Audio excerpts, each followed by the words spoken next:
Right, so today I'm going to give you a little bit of education. Education. I like saying it that way.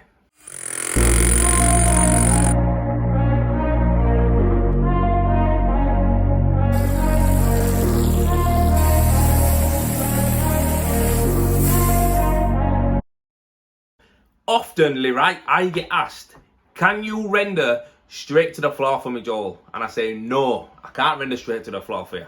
And I go, why? And I go, because it will bridge the render. And they're like, what do you mean it'll bridge the render? There ain't no bridge there, Joel, it's just my wall. Can you render it down? It'll look better. I don't like it when you see the gap and that. I said, the gap's there for a reason. And they're like, why? What reason? It doesn't look good. I'm like, because it's called bridging. They're like, yeah, but there's no bridge on my wall. I'm like, okay, let me explain this to you. So I'm going to show you, I'm going to tell you exactly what bridging is and why it's bad, what it does, and why there is a bead going across the bottom of your house when it's rendered, and why we do it, why it's separated, and why it's called a bridge.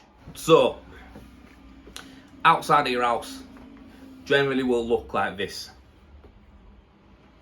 right? This is literally, I think it's quite a nice detail myself, but it's literally there for a reason. Because most houses, when they're built, they have something called a damp course. So this is where, from the earth, the ground, from rising damp and all that kind of stuff, the moisture on the floor from the rain and all that, the bottom few courses of bricks are usually the below damp course, if you've got one. Most houses have them. So that's below the damp course, them first few bricks, right? And then what they do is they generally put a DPC plastic, it's like a sheet that goes in between the bricks from the bottom to the bricks to the top. And that basically stops the moisture that's in them bottom bricks going up into the top bricks. So that's called your damp course level. The DPC level can be like different levels, you know. Some houses have it it's really low to the ground. Some people have it really high up. I've done some houses where it's been up there. I've had some where it's been down there. And, you know, here's a few examples of it. Here's a few pictures of some houses that I've rendered where I've had to bead to the damp level. And that's what it is. So basically what it does, it stops the migration from water from the bottom bricks, the foundation bricks, going up and continuing up the wall. Now, generally, if you look at the bottom of an house, you'll see that them bottom bricks are usually more moist. They might have a little bit of algae on them. They might have some fungi on them. They might be a little bit more dirtier. They might be a little bit more damaged and broken than the rest. That's just because they're the foundation bricks. That's what they're to do. That's their job. They're usually made from, a lot of them now are made from engineered blocks and stuff like that, which are really solid. And, you know, that's it. That's how they're made. That's their job. They're doing their job. But if we didn't have that plastic sheeting in there, the plastic damp membrane in, the moisture from them bricks will just continue. It'll continue all the way up. So that's one of the reasons of why we have a damp course. That is the reason why we have a damp course. And the reason why we don't render over that damp course is because it will bridge it. So to show you what I mean by bridge it, I'm going to draw you a picture. So don't laugh at my skills. But I'm actually alright at drawing. I don't think it'll be that bad. But I'm going to show you now, yeah? Because I could just pull a diagram up and nick it off someone else on Google. But I'm going to show you in my terms so it makes it easier for you, yeah? My artistic drawing is here. And basically, these are the bricks going down, right? And this is the membrane. The orange is the membrane. So this is what goes into the wall. Now, you can often see it protruding just a little bit. If you look at the brickwork, it'll obviously be pointed in, but you can sometimes see the little membrane sticking out. And that's what it does. It just sticks out just a little bit there. But that is it there. So anything damp coming in the ground, any rising damp or anything like that, it comes up the wall. Any dirt, it's in these bricks. It can fill this up. We're not bothered about it. It can go into this mortar here. We're not bothered about it. We don't care. It's rising up. But as soon as it hits this, it can't go through that membrane. So the bottom bricks will stay soaking wet. They'll have you know, algae on them. They'll have dirt on them and all that kind of stuff because it's a breeding ground basically. It's just moist down there. But when it hits here, that membrane stops it. It's powerful stuff. It literally stops it. So from here on up, it'll be bone dry. Yeah. So that's what the membrane's for. Yeah. Now I'm going to show you how render can bridge it, guys. Another artistic addition to this drawing. Right. Okay. So here I've drawn on in purple.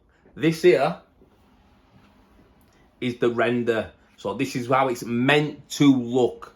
The render is here, and this here is called a drip bead. Yeah. or a stop bead. I know that a lot of it is spec'd as being a drip bead, but you know, a lot of people do use stop beads there. I've personally never had no problems with it being a stop bead, but by spec it's meant to be a drip bead at the bottoms, yeah? But anyway, what it does, you're meant to lay this, stick this on just above the damp course, just above the damp course, and it's plastic PVC bead, yeah? So it doesn't rot, it doesn't disintegrate when water hits it or anything like that, it just stays like that. So it's PVCU actually. Anyway, that's the bead, yeah? So it's just above the damp course. So this here, the red arrows, which are bad arrows, these are moisture coming up. So moisture coming up the face, moisture from inside the brick. So inside the brick, it's getting stopped by the membrane, and outside, it's not going past there because it's going to hit a bead. It won't even make it to the bead because there's a gap between it. But if it did, it's plastic. It does not absorb moisture. It's plastic. So this is how it's meant to look, yeah? And also you can render under here as well. But just be aware that over years, this might break down and you might have to get this replaced, but you can render over it, yeah? A lot of people do render over it, but just be aware that this here is, you know, the plinth is no guarantee on it really. It's just one of them things, it lasts as long as it lasts. We just get it replaced, knock it off, re-render it. But from up here, there's no moisture going up into this render, no moisture going up into the brickwork. That's how it's meant to look. For artistic evidence only, this here is again a brick wall. This here in orange is the damp course membrane. So that's in there. And I'm going to show you what bridging is. And this is bridging. So if someone says, yeah, we can render it straight down to the floor, they're being bad. They shouldn't do it. Don't care how high your damp course is and how stupid it might look. If you bridge it, you're just asking for problems. So I'm going to tell you how the moisture works this way around by not putting a bead on it and rendering straight down. This is what happens when you do not put a drip bead in above the membrane. It's called bridging, and not the bridge that you march over, but the way the water will attack your render is more or less like back in the day, attack over the bridge, because this is what it does.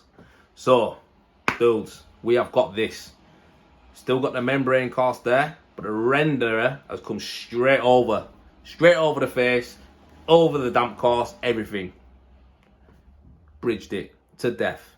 The moisture that goes up to here and hits the membrane, yeah, it hits it and thinks, can't get through. But then what it'll do then, goes to that side, and then all of a sudden it's got something that can take moisture. So it's like, oh, wait there's a way through here. So that's what happens, the water goes up, hits the membrane. The only way it would usually go is out to the front and off again, but the only way it's got to go now is by the off. And it's like, hold on a minute, this is absorbing us, so this is absorbing moisture, the render is absorbing moisture, perfect. So then what it does then is this fills up, and then all the moisture that should have been there goes into the render, and that's what it does. And that will keep growing depending on how, you know, how much rainfall you have, how much moisture's in the floor, anything like that. It don't matter, it'll just go and go and go. And you'll often see it on houses where it's been bridged and the render is up, you know, it's up to your waist, it's up to your shoulders sometimes. House that I'm doing right now, it was so bad, it was like up to like my waist, and it fell off, do you know what I mean? So it's really, really, really important that you do not let the renderer go over that. They should know this themselves, but a lot of the time people are going, I don't know why it keeps coming back there. I keep getting damp spots there. Why does it always get moisture there? Why does it always get wet? Why is that falling off? Why is that paint bubbling? Why is this? Why is that? And then as soon as I look and go, yeah, they've gone over they've bridged it. They've gone over the damp course. They're like, what's that? So that's what it is. It's bad. You're not meant to render over it. Damp course is there for a reason. The way that we should do this, we're rendering to a not bridge, is this way.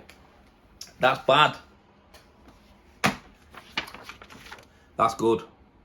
So with that one, we put a bead that's just above the membrane. Means moisture can go up, but it hits underneath the bead, and then it's got nothing else to suck into. It's got nowhere else to go. It goes back down the wall and into the ground again. That's how it works. So I hope that was good for you. I hope it was a good explanation for you. I got my colouring, got my crayons and my colouring book out, and my trusty old EcoRend pad. Absolutely love this pad. I keep it on my desk all the time for notes and various art projects that I try to do. You know, so yeah, good. And it's great gear as well, EcoRend. One of the best renders. Well, actually, it is That and Balmy are my best 2 renders. So yeah, check them out. But listen, that's it. So don't ask us to go below it. If a renderer tells you no, we can't go below it, he's telling you for that reason he don't want to damage your house. And if they aren't telling you no, or they haven't brought it up, you now know not to go below that. So yeah, keep that in mind. And guys, listen, if you are getting value from my videos and you enjoy watching them, subscribe to the channel, please. I'm trying to get to 2,000 views. And to be fair, if you're re-watching this video, I might have already hit it. But if I have, still subscribe to the channel, because I'm trying to put content out there to help plasterers, renderers and customers all learn and be educated about the different types of renders and plasters and systems and the way we do things and why we do things. My aim is to educate people and not witness any car crashes. But my aim is to, well, my passion is to educate people on what I do and why I do it. So guys, give us a subscription. That'll make my day, make me very happy, and it'll grow the channel, and I can still keep putting out more videos like this. Thank you for watching.